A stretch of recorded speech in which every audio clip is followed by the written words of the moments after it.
যেহেতু আমি তোর ম্যাথ টিচার, তাহলে আমি তোর একটা প্রশ্ন ধরি, প্রশ্নের উত্তর দে। হ্যাঁ স্যার করেন। তোরে আমি 2টা বিড়াল দিলাম, তারপরে আরো 2টা বিড়াল দিলাম, আরো 2টা বিড়াল দিলাম, তাহলে তোর মোট কয়টা বিড়াল থাকে বলতো? দুইটা দুইটা আর 7টা বের হয় স্যার। না না না, হয় নাই। প্রথমে 2টা বিড়াল দিলাম, তারপরে আরো 2টা বিড়াল দিলাম, তারপর আরো 2টা বিড়াল দিলাম, কয়টা হলো? 7টাই তো স্যার।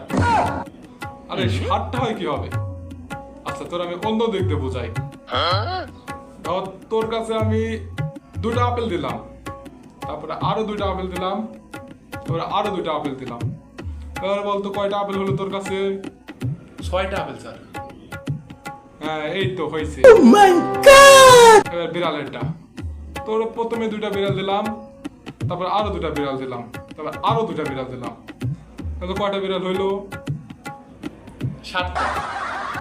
আরে গাধার বাচ্চা, 7টা বিড়াল কিভাবে হয়?